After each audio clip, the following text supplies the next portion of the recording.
Negative ఏది sliding కొట్టి వణికిపిచ్చి 6 రోజులు పోవాలి అంటున్నా. పుట్టమధు ఇప్పుడు రేవంత్ రెడ్డిని రోజు ఎందుకు చూపిస్తారంటే వాడిని విని తిడతాడని, పేగులు మెడకేసుకుంటా నిక్కర్ల తొండలు దొరగొట్టిస్తా అంటే ఎక్కువ చూపిస్తారు. ముఖ్యమంత్రికి మాట్లాడచ్చా అని అడగాలిగా. అవును అనాలి కదా. ఆయన బండి సంజయ్ గారు కేటీఆర్ని పట్టుకొని తిట్టుడు, కేంద్ర మంత్రికి ఆ మాటలేందే అని అనేటోళ్ళు లేరు. అవునా కాదా? గివ్వి అడుగుతలేరు. అవేర్నెస్ స్క్రోల్ చేస్తారు పొల్లు వాళ్ళ గీద సందేశం ఇచ్చేది సమాజానికి. ముఖ్యమంత్రి అంటే చెప్పారు, ఒక తండ్రి లాంటి వాడు. నేను కూడా ఆడనో ఎన్నో ఎవరినో తిట్టుంటా, కానీ ఇప్పుడు ఒక హోదాకి వచ్చిన తర్వాత ఆగిపోయిన వాళ్ళు సంతోషపడుతున్నారు. అమ్మ నాయన బతికినవరా నాయన అనుకుంటారు. 20 మంది ఉండే లెక్క, 10 మంది ఏమో పులి నోట్లో పడ్డం కథమైపోయినాం అనుకుంటారు. ఆగిన 10 మంది ఎవరైతున్నారో ఈ చెయ్యి కాడి నుంచి గుంజుకొని వచ్చినవరా నాయన అని ఇప్పుడు సంతోషపడుతున్నారని వింటున్నాము. మీరు కూడా వెళ్దామని ట్రై చేశారు కదా కాంగ్రెస్? అసలే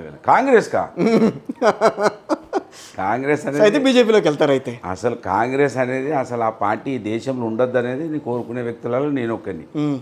ఈ దేశం సర్వనాశనం మాలాంటి వర్గాలు ఇవాళ కూడా ఆకలితో అలమటించడానికి కారణమైన పార్టీ కాంగ్రెస్ పార్టీ. మా ఎస్సీలు కావచ్చు, బీసీలు కావచ్చు, మైనార్టీ ఎవరైనా అణగారిన వర్గాలు ఇంకా ఈ విధంగా ఉండడానికి కారణం ఓన్లీ కాంగ్రెస్. అన్ని వర్గాలను ఏకతాటిపై తెచ్చి పాలన సాగిస్తున్నామని చెప్పి మొన్న కూడా మాట్లాడుతున్నారు రేవంత్ రెడ్డి గారు. మాట్లాడు వాళ్ళు 100, చేసేది శూన్యం. చేసింది శూన్యం. రాజ్యాంగాన్ని పట్టుకొని తిరుగుతున్నాడు రాహుల్ గాంధీ. ఆ రాజ్యాంగాన్ని తూట్లు పట్టిందే కాంగ్రెస్ పార్టీ. సో కాంగ్రెస్ పార్టీకి అసలు ఆ పార్టీ ఉండొద్దు. బీజేపీ పార్టీ కూడా ఏ పరిస్థితి ఉందంటే అది మనకు అసలు అందులో ఎవరు ఏ పార్టీ దిక్కు పోతురో తెలుస్తలేదు. వాళ్ళ పార్టీ దిక్కు ఎవరు చూస్తారు ఇప్పుడు? కొంతమంది ఏమో బీఆర్ఎస్ లైన్లో ఉంటారు, కొంతమంది కాంగ్రెస్ లైన్లో ఉంటారు. ఆ పార్టీ కేంద్ర లైన్లో లేదు. ఇక్కడ తెలంగాణ పార్టీ ఢిల్లీ బీజేపీ లైన్లో లేదు. అవును. కొంతమంది కాంగ్రెస్ దిక్కు పోతారు, కొంతమంది మా బీఆర్ఎస్ వైపు పోతారు. వాళ్ళ వైపు ఎవరు పోతారు ఇప్పుడు? మీరు ఆ టాపికే ఎత్తద్దు. ఇక ఎందుకని ఇక్కడ బీజేపీ సరే ఆ మోదీ గారి పేరు మీద మొన్న 8 వచ్చినాయి, కానీ మళ్ళీ నెక్స్ట్ టైం ఎమ్మెల్యే ఎలక్షన్లు వచ్చే వరకు మొన్న ఎమ్మెల్యేలు ఎన్ని గెలిచారు వాళ్ళు? ఎందుకు ఎమ్మెల్యే దాకా ఎందుకు? స్థానిక సంస్థల ఎన్నికలు గెలుస్తుంది 0 ఉంటారు. 0. బీఆర్ఎస్ గెలుస్తుందా? 0. బీఆర్ఎస్ 100% ఉంటుంది. ఎట్లా మీరు చూస్తారు కదా. ఇప్పటికే మా దగ్గర మొన్నటి వరకు కొంచెం మా దగ్గర మా ఎమ్మెల్యే మంత్రి కదా, భయంతో ఇళ్ళకే పరిమితమైన మా క్యాడరు మెల్లగా వస్తున్నారు. అన్న నిలబడతా, మళ్ళా నేనే నిలబడతా అని వస్తున్నారు. మీరు చూస్తారు కదా కొద్ది రోజులలో ఏ ఎలక్షన్ రానివ్వండి. మీరు నిన్నటి వరకు అనుకున్నారు అధికార పార్టీ ఉంది కనుక అధికార పార్టీ వైపే స్థానిక సంస్థలలో కూడా ఓట్లు వేస్తారు కావచ్చు అని అనుకున్నారు, కానీ ఆ పరిస్థితులు సన్నగిల్లుతూ ఉన్నాయి. అసలు స్థానిక సంస్థల ఎన్నికలు జరుగుతాయి. అది కూడా మనం ఆశ్చర్యం. అది కూడా అడగాలి కదా. ఇప్పుడు జరిపించే పరిస్థితులు లేదు, కనబడుతలేవు. అంటే మాకు ఫీడ్బ్యాక్ ఎట్లా వస్తుందంటే నిన్నటి వరకు మా కార్యకర్తలు కూడా భయంతో వేస్ట్ అన్న అనేవాళ్ళు అన్న నిలబడతామని వస్తున్నారు. ఊర్లలో పరిస్థితి మంచి లేదు. మా ఊర్లో 5గురికే రుణమాఫీ అయిందన్న, మా ఊర్లో 10 మందికే రుణమాఫీ అయిందన్న. అసలు ఎవరికి కాలేదన్న. కాంగ్రెస్ వాళ్ళు ఏడుస్తున్నారన్న. వాళ్ళు మొన్నటిదాకా కండువలు వేసుకొని ఇట్లా పోయిన వాళ్ళు ఇప్పుడు కండువ తీసి ఏం తీసి అప్పుడే తిరుగుతున్నారని అంటారు. ఆ పరిస్థితికి వచ్చింది. మీరు చూస్తారు కదా. మీ నియోజకవర్గంలో స్థానిక సంస్థల ఎన్నికలకు సంబంధించి కొట్టగలరా గట్టిగానే? అంటే నేను అట్లా అహంకారంగా చెప్పలేను. ప్రజలకు దండం పెట్టుకుంటూ పోతాం. వాళ్ళ పక్షాన పోరాటం చేసుకునే వాళ్ళని ఉంచుకోవాలంటే మమ్మల్ని గెలిపి గ్రాస్ రూట్ లెవెల్ నుంచి మీకు కూడా మంచి అవగాహన ఉంది కాబట్టి నేనంటే జడ్పీ చైర్మన్గా కూడా చేశారు కదా. ఎట్లుంటుంది అంటే ప్రజలు మనం అప్పీల్ చేసే వరకే ఉండాలి. ప్రజలు నాకు వేస్తారు గెలిపిస్తారని నువ్వు అనేదానికి లేనేలేదు. ఎందుకంటే ఇప్పుడు సర్వేలు కూడా ఖతమైపోతున్నాయి కదా. అవును, సర్వేలు కూడా పటాపంచలైపోతున్నాయి. తెలుస్తలేదు ప్రజలది నాడి. ఇప్పుడు చూడు మొన్న ఎంపీ ఎలక్షన్లలో మా పార్టీకి ఒక్క ఎంపీ సీటు కూడా ఇవ్వలేదు. అంటే ప్రజలు ఎంత చైతన్యవంతులైనరు. మీరు అవసరం లేదా బాబు ఢిల్లీలో మీ పాత్ర ఢిల్లీ కాదు మీ రాష్ట్రానికి అని చెప్పారు అంటున్నా. ఊహించినాం ఎవరన్నా?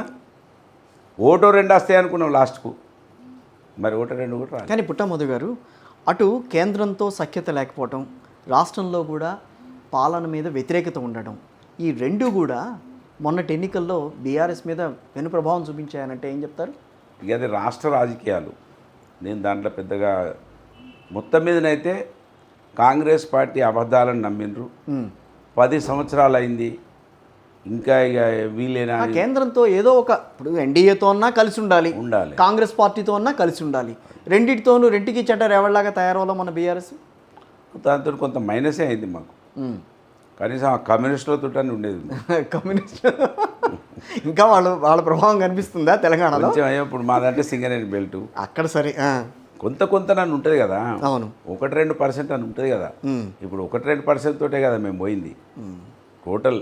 అవును, టోటల్గా అయితే 1 or 2%. అంతే కదా, అంతే. మరి ఆ పర్సెంటేజ్ అయితే కవర్ అవుతాం కదా మేము. ఎవరు లేకుంటే వేరు. అంటే కేసీఆర్ గారు జనరల్గా ప్రజలను బాగా నమ్మిండు. ఎస్ 100% ప్రజలు నన్ను ప్రత్యక్షంగా చూస్తున్నారు, వాళ్ళ కోసమే నేను పనిచేస్తున్నా అనేది ఆయన ఎక్కువ నమ్మిండు అనేది నేను భావిస్తున్నాను. సో కనుక ఆ పార్టీ ఈ పార్టీతో ఉంటేంది లేకపోతేంది, మన ప్రజలు మన పార్టీ ఈ ప్రజల కోసమే పుట్టిన పార్టీ. 10 సంవత్సరాలు వాళ్ళ కళ్ళ ముందట నేనున్నా అని ఆయన భావించింది ఎక్కువగా. కనుకనే వాళ్ళని ఓవర్లుక్ చేసాడని నేను అనుకుంటున్నాను. స్ట్రైట్గా అడుగుతాను, మీరు బీజేపీలోకి వెళ్తారని గట్టి టాక్. ఎందుకు వెళ్ళాలి నేను? వెళ్ళాలని టాక్. ఎవరు నన్ను టాక్ చేస్తలేరు. ఏదో ఒక వెళ్తారని కూడా టాక్. అసలు తప్పది. ఈటెల రాజేందర్ గారితో మీకున్న అనుబంధం కానీ? ఈటెల రాజేందర్ గారికి కేటీఆర్ గారికి కూడా మంచి అనుబంధం ఉంటుంది.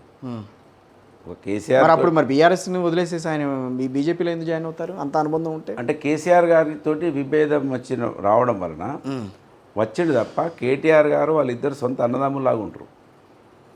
నేను దానికి ప్రత్యక్ష సాక్షి. ఎందుకంటే కేటీఆర్ గారు కేసీఆర్ గారి తనయుడు, మంత్రి అయిన తర్వాత కూడా ఈటెల రాజేందర్ గారినే ప్రశంసించేది ఆయన, నా మార్గదర్శకుడు అనేది. ఆశ్చర్యపోయిన నేను అదే రాజేంద్ర అన్నతో కూడా అనేది, అన్న నిన్ను ఇప్పటికి కూడా ఆయన ముఖ్యమంత్రి కొడుకు మంత్రి కూడా నువ్వు మార్గదర్శకుడు అంటానని కేసీఆర్ మార్గదర్శకుడు అంటలేడన్నా, నేను గ్రేట్ అన్న కేటీఆర్ అని చెప్పిన నేను. ఏంటి అంత డిఫరెన్స్ ఏంటి కేటీఆర్ గారికి కేసీఆర్ గారికి ఈటెల రాజేందర్ గారికి? తెలియదు కదా మనకు, నా అంత లెవెల్ నాది కాదు. ఎందుకంటే వాళ్ళు ఎప్పటి నుంచో కలిసి ఉన్న వాళ్ళు, వాళ్ళ వ్యవహారం మనం ఎట్లా. మీకు రాజేంద్ర గారికి ఎక్కడ నేను ఎమ్మెల్యే అయినాక నేనే 2014 నుంచి నాకు ఆయన పరిచయం రాజేంద్ర గారు. అంతే, అంతకుముందు నాకు పరిచయం లేదు, కలిసి ఉన్నది కాదు. నేను ఉద్యమంలో అంటే బీఆర్ఎస్లో కూడా లేను. నేను వైఎస్ఆర్ పార్టీ, అవును, టీడీపీలో కొద్ది రోజులు, వైఎస్ఆర్లో కొద్ది రోజులు. టీడీపీలో ఉన్నారు కదా కొన్నాళ్ళు. 1.5 years. ఎలా ఉంది అది? టీడీపీకి వైఎస్ఆర్సీపీకి ఏమైనా డిఫరెన్స్ కనిపించింది? వైఎస్ఆర్సీపీ జబర్దస్త్ పార్టీ, జగన్ మంచి లీడరు 100%. మరి మొన్న ఎన్నికల్లో ఓడిపోయాడు కానీ ఓటమిని మనం చిత్తుగా ఓడిపోయారని చెప్పాను అంటున్నారు. 11 సీట్లు ఏంటండి? 151 నుంచి 11 ఏంటండి? మీరు ఏం ఎక్స్పెక్ట్ చేశారు అసలు మొన్న ఎన్నికలు? జీరోకి పోయిన వాళ్ళు కూడా గొప్ప వాళ్ళు ఉంటారు. ఆ టైము అర్థం చేసుకునే ఒక్క వ్యక్తి మీద ఇంతమంది దాడి చేసారు, అది గుర్తుపెట్టుకోరు మీరు. 1% ఓడిపోయింది ఆయన. ఎంత 1 or 2? అంతే, 1 or 2%. 2% తోటి ఓడిపోయిండు ఒక్క మనిషి. మళ్ళీ ఎంత నీతి ఆయన లోపల ఉన్నది ఎవరు చెప్తలేరు. ఒక్కరే.